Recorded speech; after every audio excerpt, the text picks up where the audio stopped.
This is Invested in Climate with Jason Rissman. I see climate as the world's biggest, most diverse, most important movement in human history. Millions of people dedicate themselves every day to protecting the planet. This podcast shares conversations with advocates, entrepreneurs, investors, policy experts, and anyone else that can push our thinking about what's possible and what needs to happen to address climate change. If you have ideas for episodes or feedback, get in touch on LinkedIn. If you enjoy the show, please leave a rating on Apple or Spotify. I'm currently building a new venture. It's related to storytelling and how we engage all sorts of folks in meaningful climate action. If you have expertise in this area, big ideas, or examples of something that's really working, get in touch. Thanks for listening and for doing whatever it is you're doing to support climate progress. Okay, let's get started. It's really having that connection between what you assert that you're going to do in the application phase and being able to deliver, and having the resources and the systems and the expertise in your team, whether it's in-house or external, to be able to effectively execute. Hey, Joel, great to see you. Great to see you. Thank you again for leading the charge on another episode of our Invested in Climate series on non-dilutive climate funding in partnership with your firm, Climate Finance Solutions. This is an important topic, especially with loss of some federal grant opportunities. Getting more information about more non-dilutive climate funding opportunities is, of course, important. So really grateful for this partnership. This is our third episode in the series, following the conversation you and I had and the deep dive conversation you had with Enduring Planet and Renewable. For this conversation, tell us who you chose to interview. I had a great conversation with Jeff Haydock, the founder and CEO of EcoCFO, which does high-level accounting and fractional CFO work for climate tech companies and specializes in grant reporting and management on the financial side. And Susan Perry, our fantastic director of grants here at Climate Finance Solutions, who's done basically everything in the climate grant sector. We discussed high-level grant strategy and also did a deep dive into some of the lesser known and more nuanced elements of the post-award grant management and reporting process. I felt that it was important to put out some of this more technical advice that people who pay high-level grant experts get, but that the vast majority of grant applicants and even recipients don't have access to, and that I rarely, if ever, hear in this type of setting.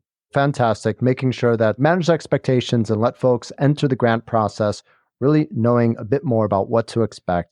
Sounds like a fantastic conversation. Let's get it started. Thanks again for helping get these important topics out there. Here we go. Susan and Jeff, welcome to Invested in Climate. Thanks so much for joining today. Thanks, Joel. Great to be here. Susan, I've obviously worked with you closely for years now. And Climate Finance Solutions has also been partnering with Jeff and EcoCFO for a while, since 2023, actually. But I love to learn more about both of your backgrounds. Before you start in, Susan, I will say that what I have observed in the past is that I have yet to meet a single grants professional who actually started out with doing grants as a career goal. This certainly holds true for me and pretty much everyone else that I've met. I think usually it's something that you start doing in other roles and you realize you're good at it and that it's an interesting and impactful line of work and you ultimately take a leap into it. I don't know if that holds true for you, but would love to hear more about your career, how it led you to grants, and how you're now applying that experience with us at Climate Finance Solutions. Absolutely. It's very true that it tends to be a thing that people fall into while pursuing other areas of work, or it's a necessity of a job, and that's how we take it up and learn. But I would say it's been a pretty single through line of my professional career over the last couple of decades anyway. I got my start volunteering on a nonprofit level because it was an area of interest to me. It was something that I enjoyed doing and thought I could be good at and make a go of. And so I started out in the conservation space, volunteering myself to organizations where I felt resonance with their mission and thought that we both had nothing to lose and potentially something to gain, myself, the skills, and the organizations, the money, if they won the grants. And over the years, I have essentially worked in every sector, whether it's nonprofit, foundation funding, community foundations, state grants, federal grants. What I like to say is that I've learned a little bit about a lot of things working in that capacity. And so that brings me to the current funding landscape and climate finance solutions and being focused primarily in this clean energy technology and startup space and very focused on climate solutions. And I should also mention that Susan is the fantastic director of grants for CFS here and does an incredible job with us. Thanks, Joel. Jeff, so for you, I think you and your company play such a critical role in the grants process, even though in large part it can be fairly overlooked. So would love to hear about the history of EcoCFO and how your career led up to founding it. I started EcoCFO, it'll be 12 years ago in 19 days. Prior to starting EcoCFO, I'm finance and economics by degree. And I started working in renewables probably like 2009, 2010. The American Recovery and Reinvestment Act was brand spanking new. The Massachusetts SREC program, SREC 1, was brand new. I remember sitting in on various stakeholder meetings as they were crafting that legislation in Massachusetts. At that time, I was doing small scale renewable energy development, some residential solar installations, small commercial industrial solar. We dabbled in small wind. I did some run of river hydro development. It's mostly like 50 to 500 kW solar work. And that's how I started to learn energy and renewables, was through that. And so I did that for probably about 5 years or so, something like that. I co-founded a water company with 2 other partners. We had a proprietary treatment tech for the removal of 26 different EPA regulated contaminants from drinking water and wastewater. And that was my first experience as a startup founder. And I learned a lot about water and wastewater that way. Between that and renewables, the importance of regulation and legislation became pretty clear to me. I worked in that area, both of those areas, water, wastewater, renewables, for 5-6 years. And that's when I started EcoCFO. At the time was largely because I always knew I wanted to work for myself. Like I had a snow shoveling business in high school where I just drove around with my car and a shovel and collected cash for shoveling decks and walkways. So I always had the spirit and knew that I wanted to do it. When I started to reflect on what I wanted to do at that point in my career, I figured it was now or never. So I started EcoCFO on my couch, just me for a few years, and then hired maybe one person a year for a couple of years and bootstrapped it. But now we're much bigger than that. We do much more complicated work than we did back then, and things that back when I started the company, I didn't envision myself doing. But we've built a really great team here that with a breadth of experience, and think of us mostly as kind of like an instant finance and accounting department. We've got a team of controllers and staff accountants here that do all our transactional accounting, financial reporting, audit work, and support with external CPAs, software implementations, process and procedure setup, all of these things relevant to post-award management as well. And then we do a whole bunch of financial planning and analysis work through our FP&A group, capital market support, a whole host of other things at this point. But it's all in climate and clean tech. And I'd say probably at least half to maybe 60% of our companies at this point are funded by state and federal grants in some capacity. The agencies that we see the most are DOE, NSF. We've done some DOD, and then at the state level, Mass CEC, NYSERDA, California Energy Commission, primarily. There's been some smaller ones scattered throughout in different states over the years, but those tend to be the most active, at least in my experience. And we'll get involved with folks like usually when they're submitting or have already submitted and they're waiting to hear, or we'll pick up a new client that has had a SBIR phase 1 and they just had their phase 2 awarded. And so they're starting to think a little bit more seriously about the financial reporting requirements, because we've seen some companies get away with some things on a phase 1 that they probably won't be able to get away with later on. So it's mainly just trying to get folks set up and ready and understand that government money is non-dilutive, but it doesn't mean it comes without strings and requirements. Preparing people to understand what it is that they've signed up for, make sure that they're compliant, they're submitting things on a timely basis. We just have to expect at some point that they're going to get audited. So once we know that you have grant money, the whole game changes. New systems get set up, policies and procedures get documented. We essentially start to treat you like we will be audited at some point. Let's just do it now. Let's just get ready for it now. And Susan, maybe you can just tell us a little bit about your duties at Climate Finance Solutions and how we work. So I work in 2 primary capacities. The first being to manage our network of grants professionals that work with our clients on project level work, project level teams. organizing folks to be right-sized for the opportunity, the right skill sets, assembling the project team, and providing a sort of oversight for the administration of that project management experience. But I'm also working at the project level, so supporting grant proposal development in either a project manager role or a grant writing role or a hybrid role of all of the above, and managing that process throughout the life cycle to proposal completion and submission. I'm also working in our post-award, our growing post-award practice to support clients with setting up those systems and processes to be able to effectively implement their grants and meet all of their reporting requirements, as well as supporting contract negotiation with the funding entity and just helping them walk through that process and get to the implementation phase. Part of what can make both grant strategy and management challenging is all of the detail and nuance at really every single point in the process. But for this conversation, I'd like to orient ourselves first at a bit of a higher level and hear each of your standard advice about best practices for post-award management. Sure. Listen to your experts. It's probably the first thing. Try not to cut any corners because you don't want to take that chance. There's a few real basic expectations. You're going to track your time. You're going to have to document everything, expenses and keep invoices, receipts. We're going to have to document policies and procedures.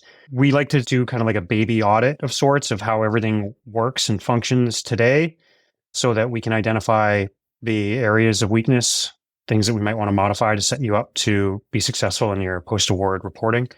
That's different for everybody, really, depending on how big they are at the time.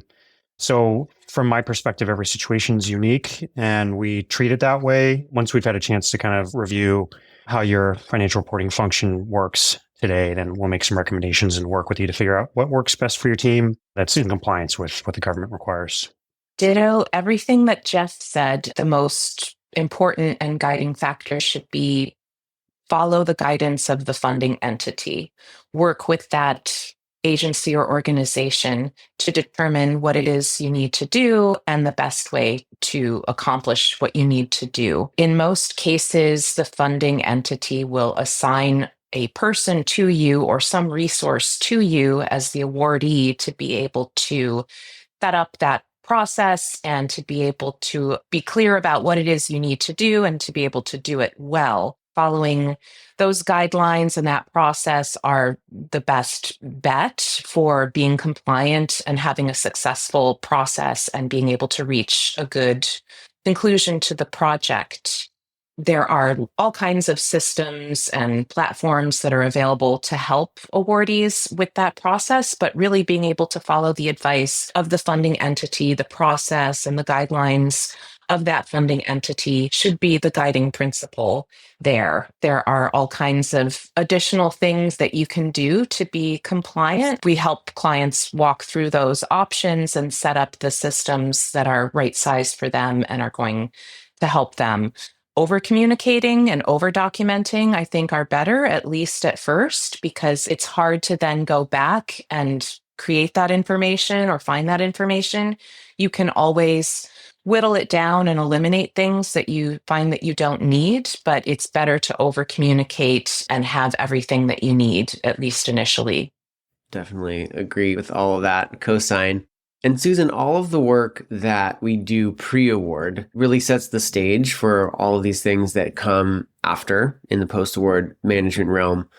What are some strategic elements of applying for grants that are really important, but people don't often think of enough? In terms of how it affects the award period, oftentimes we get so immersed in the proposal development process, developing a compelling competitive project and an application, and we tend to rest a bit in that intervening period where we're waiting for notification. And then once you receive the award, there is then the reality that now we actually have to implement this thing. So it's a process of maintaining that connection to what we set out to do in the application, in the proposal itself, and then setting up right-sized systems and processes to be able to effectively deliver on those commitments. It's a matter of having the right team, noting what has changed between your application phase and the award notification, being able to make those changes to be flexible, responsive, nimble. It's really having that connection between what you assert that you're going to do in the application phase and being able to deliver, and having the resources and the systems and the expertise on your team, whether it's in-house or external, to be able to effectively execute. It's such a good point. I'm always telling clients, and you've probably heard me say this before, that it's one thing to design a project to win, and it's a totally different thing, or at least somewhat different thing, to actually design a project to be easily implementable and successful, because that is ultimately the goal, right? When you win the grant award, that's actually more or less the start of the process, the beginning of the process. And so you need to be thinking about that throughout the entire thing, both on the direct implementation and the post-award management as well. So now that we've had a bit of an overview, Jeff, let's dig into the financial elements of grant reporting a bit. Now, everyone realizes that the preparation for financial grant management in many cases starts before a grant is even awarded, as you alluded to earlier. What, in your view, should companies do to be prepared for grant reporting? There's a few things, and I think it also depends on what stage you're at. Oftentimes, some of our companies, their first stakeholder is the federal government. They're maybe two co-founders, an employee or two, they're pre-seed, and they just got their first grant, versus some of our companies are post-Series B. They've raised maybe $50 to $100 million in equity, and now they have a $10, $20 million, sometimes bigger grant from one of the federal agencies. And the reality of the differences between those two companies and how they operate on a daily basis is pretty drastic. You know, a later stage company, they probably already had a GAAP audit, which generally accepted accounting principles, a financial statement audit. Their investors have probably required it, or maybe they have some debt facility that requires it. And so in that situation, they're already accustomed to internal controls, procedures, having proper documentation for everything. They're doing GAAP accounting. Some of the stuff for them is not that scary, but what might be scary for them is maybe they've never done time tracking before. And now they have 70 to 100 employees and they have to implement a time tracking system. And usually the time tracking is only for those that are working on the grant. However, we have had instances where it's everybody in the company, which makes people gag a little bit. So depending on the particular situation in the grant, for one of those later stage companies that has never done time tracking, and now you've got to do a major behavioral change to the day-to-day lives, working lives of a team that size, that can be pretty dramatic to roll that out. But even for a company like that, they've set up all their accounting and financial reporting for a host of stakeholders that are probably not the federal government. Investors have different reporting requirements. Management wants to see financials in a different way. So they've set up accounting systems to produce reports specifically for those purposes, that now they have to consider what the federal government wants to see. And that might mean changing account structures or using different dimensions in an accounting system so that you can track expenses to this particular grant that you haven't used previously. So there's generally some change in process that happens. So I think, how do you get ready for that in advance? Make sure you don't overlook the part of your grant agreement that lays out the requirements of the financial reporting, and review. For a company of that size, you probably have a CFO, you probably have a controller, very capable, qualified financial folks and accounting people that can make these modifications, but maybe you just need a resource to help you understand what are the things that you don't know, what's going to get me in trouble, and then lay that out. And then they can make these implementations and figure out what kind of software they want to use. But the ongoing financial reporting is also a new language for companies that have never had grants before. What is an SF 425? What does that mean? And how do you define all these terms on this form? And what are exactly the numbers that they're looking for? And that's just one example. But for an earlier stage company that doesn't have all of that infrastructure already built, it's kind of can actually be a good thing, because they're not accustomed to doing things the way that they've always done them. Maybe we're only talking about time tracking for 4 people instead of 80 or 20 or whatever it might be. And we get to start with a clean slate on, here's a good AP system. Here's good practice on AP approvals. This is all of the different things you need to consider as it relates to internal controls. Here's all the documented policies and procedures that you'll need to be able to show the government. In some cases, pre-award, in other cases, post-award. We've seen it both ways. But in an earlier stage company, they might have done a pre-seed or a seed round, and maybe they have 1 or 2 board members, or maybe not yet. So we can set up financial reporting any changes that we make to financial reporting are going to be less impactful than what they've been doing. So we can set things up in such a way that over the next 2 years, they'll be able to do all their government reporting, but also as other things start to become important, we can customize accounting systems in such a way so it works for them as they grow, as opposed to doing it years later in that Series B situation. In short, be prepared for change. You're probably going to have to do you will have to do time tracking if you're not doing it already. And there's a whole host of other organizational things that we're going to have to consider to make sure that you can pass an audit and your invoices will be paid and you're in compliance.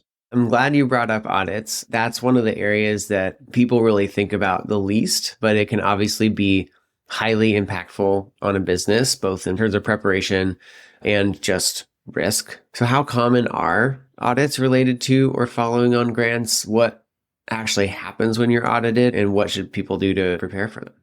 So they just increased the threshold. So it used to be if you incurred expenses on a government grant to the tune of $750,000 in a single, it's either calendar or fiscal year, then you were obligated to perform what they call a federal single audit. They just increased that threshold sometime last year to $1 million. So now if it's $1 million in expenses, you can expect to have to perform an audit. So what does that mean? You'll engage an external CPA firm, a public accounting firm. Not all of them are familiar with the federal single audit, but a bunch of them are. And so you'll want to engage an audit firm that's familiar with that and offers that service on a regular basis. I personally like to think of it as it's instead of doing a full-blown financial statement audit where they're going to review potentially every transaction that's occurred in that calendar year, and in some cases, even in prior years. A grant audit is just related to the expenses that you've billed the government generally. But it's not just about the expenses. They also will audit things like internal controls. So be prepared for a long request list of, I want to see manager approved timesheets for everybody that was working on this grant. And not every time tracking or payroll system is government compliant. Even if you are doing time tracking now, it still may not be a federally compliant time tracking system. Be prepared to have to provide backup support from your vendors for all of your expenses related to a government grant.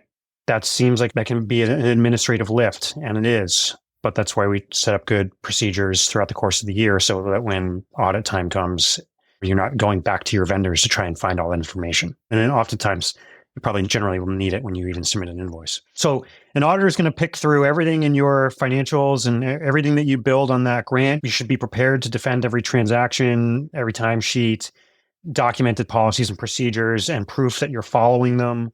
They're going to audit your internal controls, which essentially means like who has access to your accounting system, who can change information in your accounting system, who has access to your bank accounts, who has transactional authority on your bank accounts. Show me proof that somebody is going through a month-end close procedure. And some of these questions are also things that will come up in a gap audit. So oftentimes we look at it as, let's just be ready for a gap audit. And there's also these sort of unique nuance to the federal grant as well. But there's a lot of overlap between the two. One of the reasons I wanted to do this episode was to do a deep dive into these things. I've never heard anyone talk about that on a podcast before. And I feel like it surprises people a lot of the time when they get a grant. So we're trying to demystify here.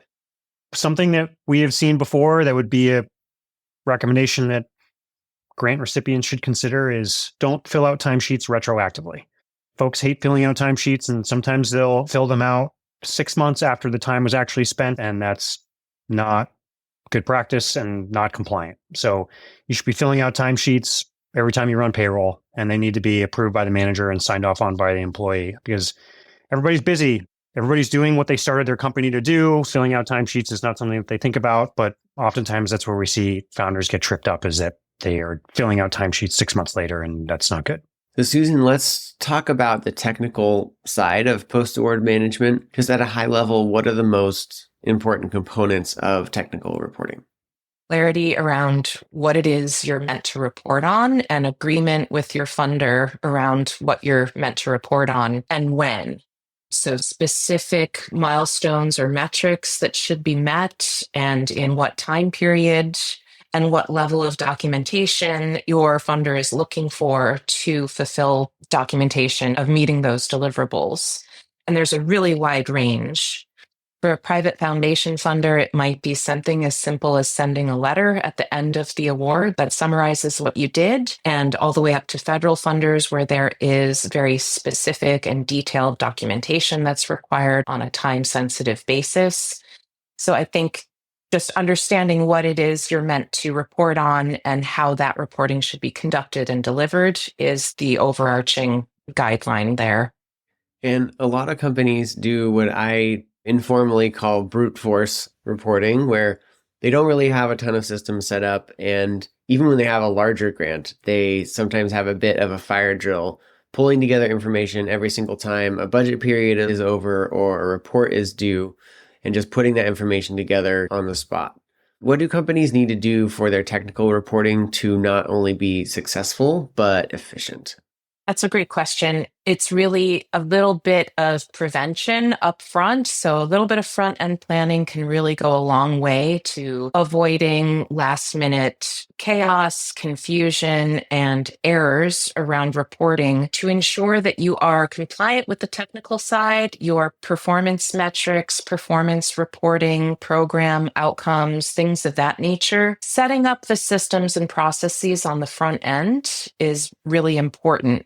There's a lot out there that is open access, free, or low cost. It needn't be fancy and expensive, but you should have something that can help you set up a system that you know what you're reporting on, what the milestones are, when they're due, what kind of data you need to collect, track, and report on. Having a system in place that allows you to do that and that is time framed so that you know what you're meant to gather, when you're meant to gather it, how you should be describing or framing it, what format it's due to the funder in, and when. It can be a pretty simple process, but you do need to have a process so it's not this black box or question mark every time a report is due. So a little bit of front end planning to get a good system in place that will work for your purposes.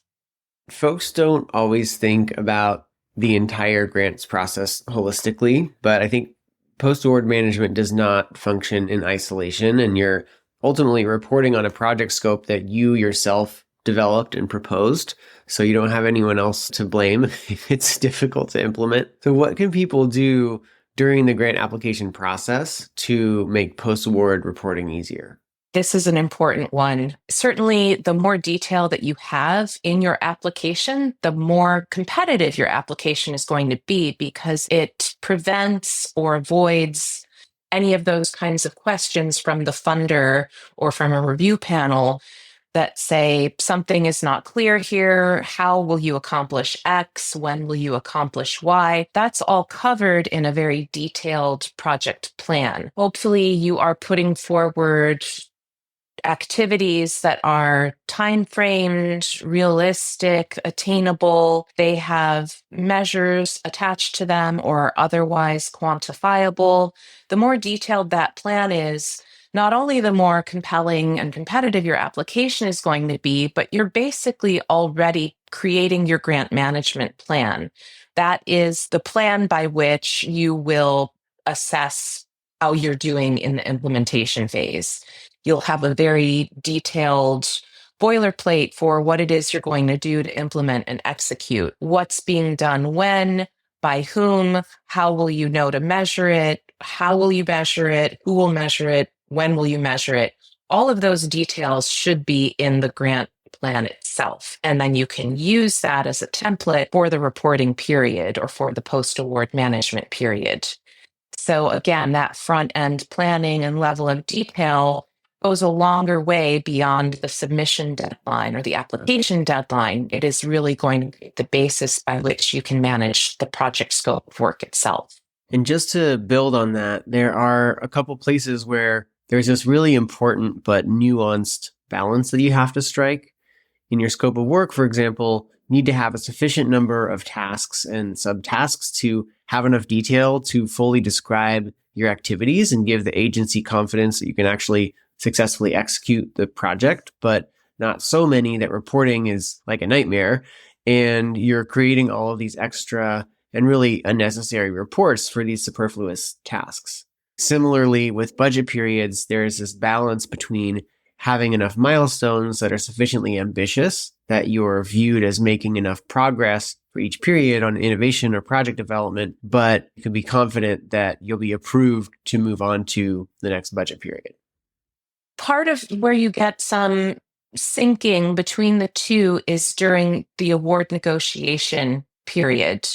This will be more of an issue for government funding, say state and certainly federal. You will revise your original plan. The funding entity will tell you exactly what they want you to change. Follow that process, follow those guidelines, because that will become the basis of your contractual agreement or your grant agreement, and it should lay out with the right degree of specificity what the funder wants you to track, how they want you to track it, and when they want to hear from you in terms of progress and how things are going.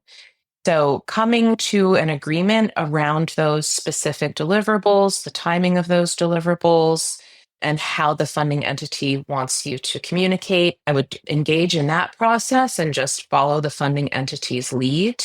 That should eliminate any potential mismatch or overlap. But I think in terms of the grant application side, more detail as opposed to less. We've never or rarely heard that an applicant has been too detailed or an application is too detailed. We tend to hear the reverse, that more information was needed, there were gaps. And so over communicating, again, I think at least on the front end is a better strategy. You've alluded to this a couple times, Jeff, but there is a third element to post-award management aside from financial and technical reporting, and that's effort reporting. So how should companies think about implementing and executing effort reporting systems? And I guess you should probably define what effort reporting means for the folks out there.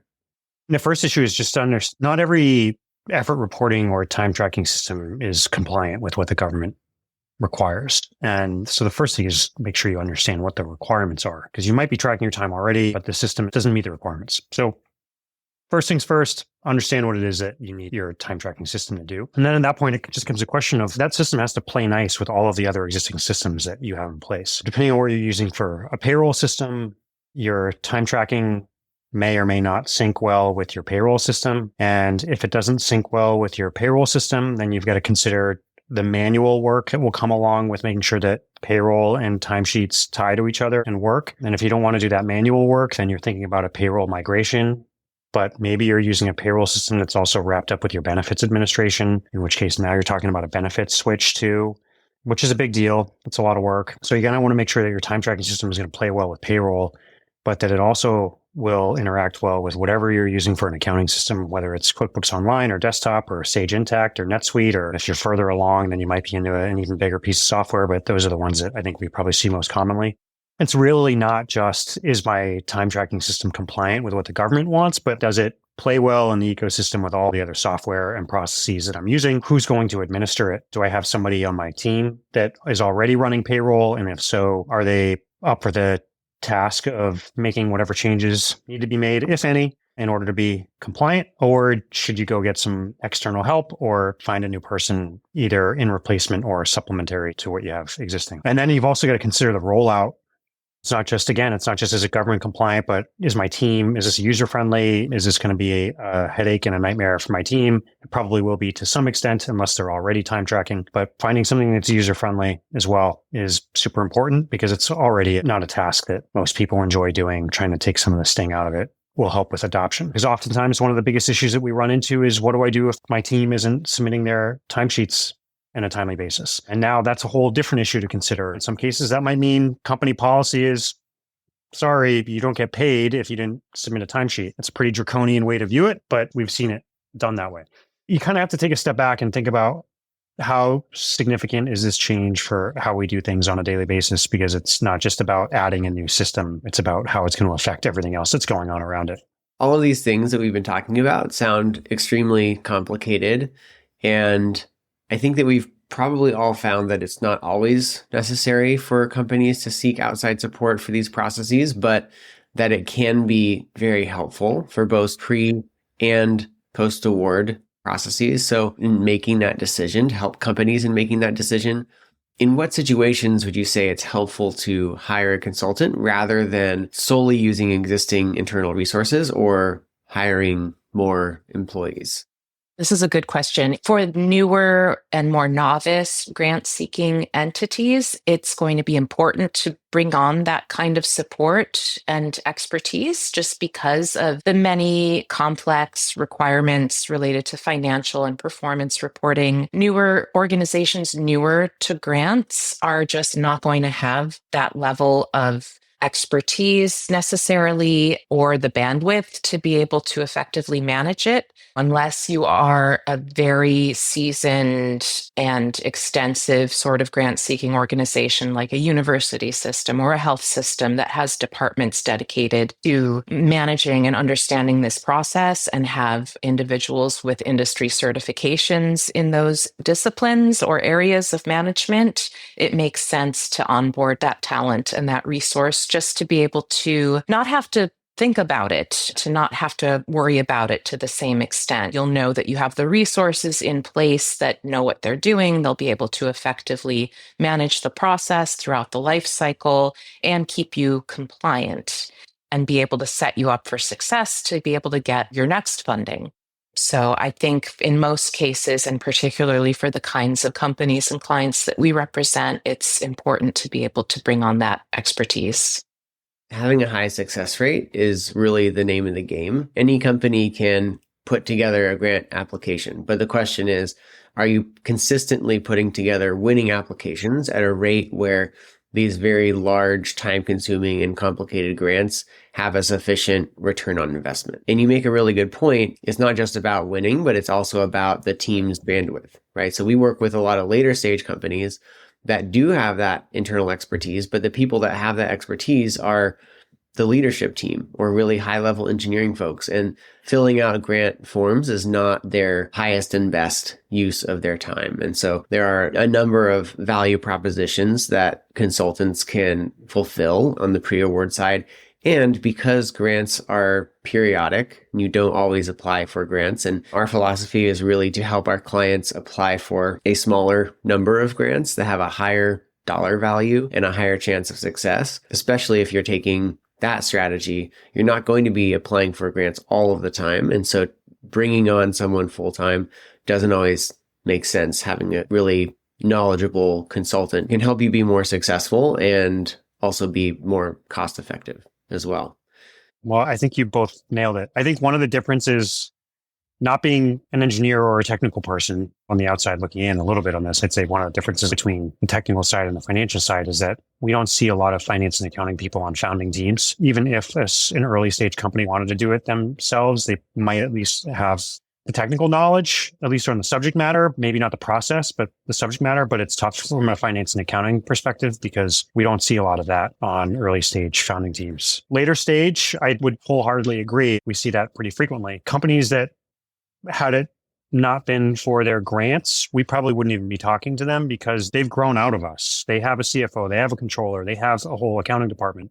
But maybe their controller doesn't have any grant experience, or maybe it's the same as what Susan said, and that their existing resources are just swamped and just need some help, but it's not really enough to need a full-time person there. But on the earlier stage side, I'd say it's almost a liability not to have somebody, whether it's not almost a liability, it is a liability because you could end up having to repay the federal government if you're not in compliance and you're at risk of not being awarded a grant again in the future. So it is a liability to not have some type of expertise there, whether you put them on payroll or you go outside. And at that point, it's really just a question of, if I put somebody on payroll, is there enough other relevant work that I can keep this person busy full time, particularly as this company grows? Is this skill set valuable to me at this stage of the company? Then it may very well make sense to go ahead and make a full-time hire. Otherwise, then I think that's exactly what service providers are here for.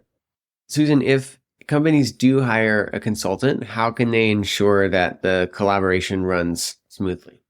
It's likely a matter of being very clear about roles and responsibilities. I would say if you make the decision to hire an external consultancy to manage a grant project, vet consultancy, choose the right one, and then trust in their ability to know what they're doing and let them do their job. I would say follow their advice, follow the timeline that they establish for you, use whatever systems or templates they provide for you. Again, over communicate, especially if you're newer to the process or it's a newer relationship. More communication, at least on the front end, will ensure that things aren't lost in translation or lost in just the general busyness of the day to day. Just trust that entity to be able to do what it needs to do. And certainly stay in the loop. There can be this sort of false assumption that because a company or a business or whatever entity brings on an external consultancy, that work can then happen in a vacuum and you don't need to think about it or participate. But really, for a successful collaboration, I think you need that communication and cooperation to be able to get the job done, especially in a situation where you as the grantee or the awardee, you are still implementing that project. You just have this third party that's involved to ensure that it's going well, that's facilitating implementation and helping you report on it, but it has to be a collaborative process. So stay engaged and just let the process unfold. Switching gears a little bit, the elephant in the room right now with any grants conversation is the really profound changes that the new federal administration is making on grants. So Susan, can you talk me through the nuances of how applying for federal grants may be different under this administration? The differences are stark. They're probably not so nuanced. It's pretty clear. I think the administration has been very outspoken on its feelings around BIL and Justice 40 provisions for environmental justice and equal opportunity. So there are certain programs that are gone or going away. There are certain words and certain language and framing that is no longer acceptable or desirable. So understanding that framing is important. Understanding the landscape is important as a first step. It's an unprecedented time. And as the US government is essentially defaulting on contracts that have been executed lawfully and in good faith, it changes the calculus around considering risk and reward in terms of applying for a federal grant award.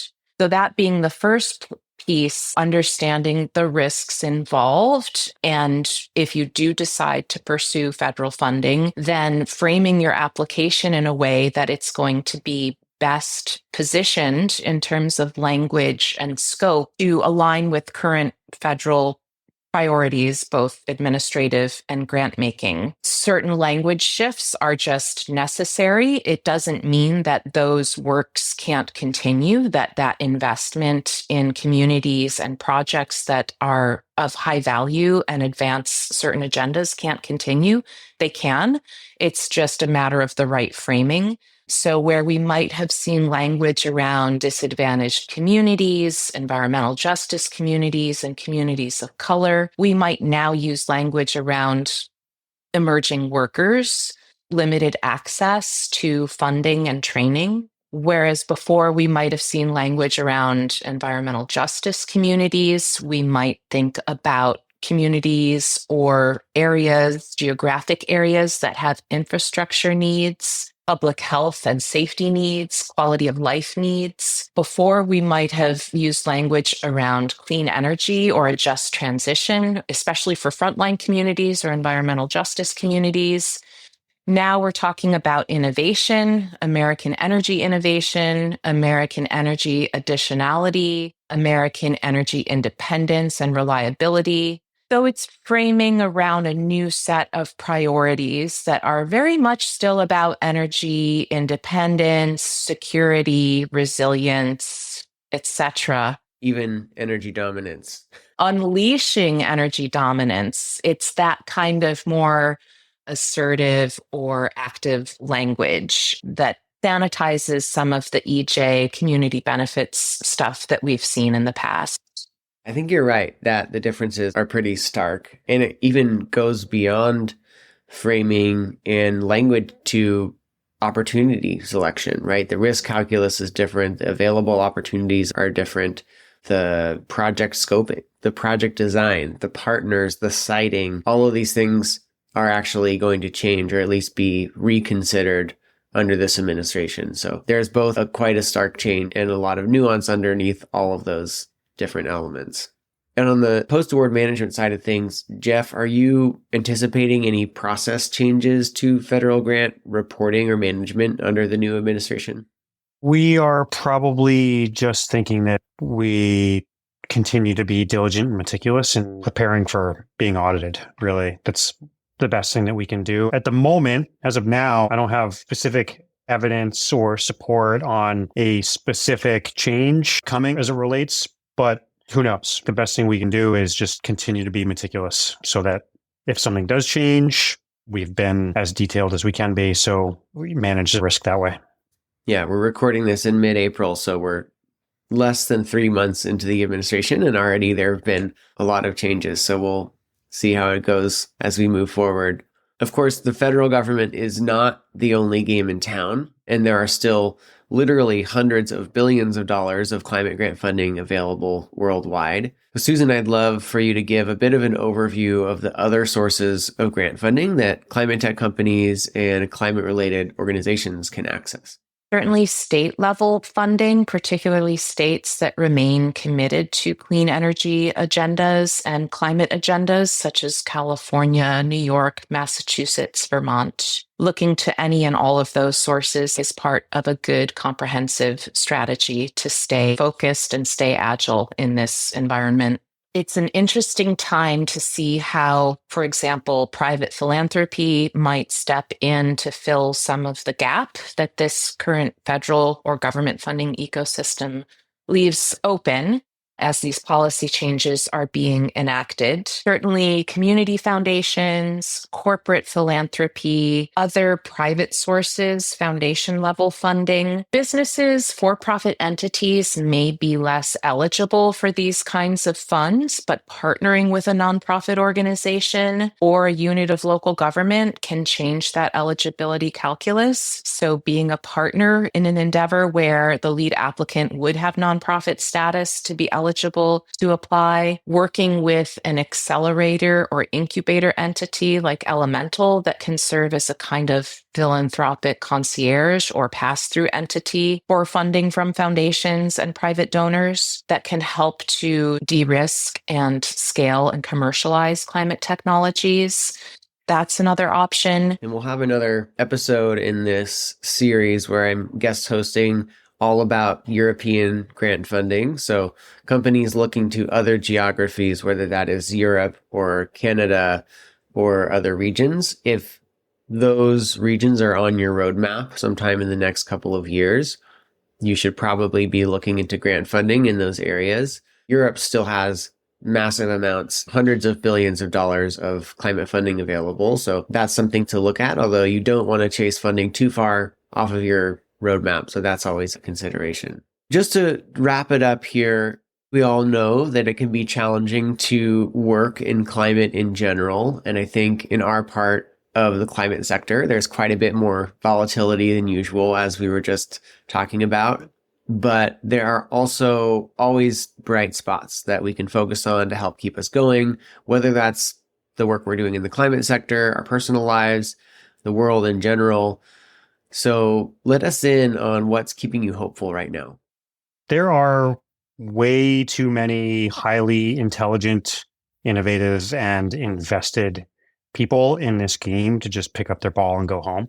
While we face challenges, I think we've always faced challenges, and that's just each time the details are a little bit different. So we're a pretty resilient community in that way. That has me feeling pretty good, is that we've seen all kinds of shocks to the system before, and we're all still here. And I'd say the other thing, like from an economic perspective, efficient markets generally find equilibrium, like water finds its own level. And so once there's a shock to the system, in this case, a supply shock of capital, like demand hasn't changed. So equilibrium will eventually reestablish itself. It'll look different, probably, but this is generally a highly liquid portion of the economy in which we function, right? There's lots of investor dollars. Susan just laid out a whole host of different sources of cash. So it's generally a pretty liquid market. I'm pretty optimistic that it won't look the same probably, but it will reestablish its own equilibrium. Equilibrium is a great word and one that I've been using quite a bit. It remains to be seen exactly what the equilibrium will be and when it will establish itself. But I do agree that this volatility is not, and uncertainty is not going to last forever. What about you, Susan? What's keeping you hopeful? I would agree with everything that you guys have said. One of the benefits to being further along or where I am in my career is having data sets, historical data sets to look at, and how this may be at a new level, but we have seen these wholesale changes across the federal government, shifts in investment priorities. I remember, for example, the George W. Bush years, where there was a real shift in the focus to more conservative kinds of grant-making programs, even to the extent that we were funding things that were not evidence-based. We knew they didn't work. And then that gave way to the ARRA. Under Obama and Biden, I wrote 72 grants in 2008 to 2009. So things change, and they change dramatically, and they will change again. We'll get through this. That's one thing. The other thing is that folks that are working in this space with us are undeterred. For the most part, we're not running scared. We're not giving up. We're not looking at the sky or clutching our pearls. We're figuring out what to do next. We're collaborating, we're problem solving, we're innovating, and that's really inspiring. All of that is really positive. That gives me hope. I like to see the momentum continuing where it can continue in great projects that are happening in Europe, in projects that are happening in states in the US. I think it will continue. That's a great place to drop the mic here. Thank you so much for being here today and sharing your expertise. It was a great conversation. I really appreciate it. Thanks for having me. Absolutely. Thank you both. Yes, thanks, Susan. Thanks for joining us for this episode of Invested in Climate. Please remember to rate us on Apple, Spotify, or Google. Find show notes, sign up for updates, get in touch, and visualize your climate action at investedinclimate.com. This podcast is for informational and entertainment purposes only and does not constitute financial, accounting, or legal advice. Thanks again.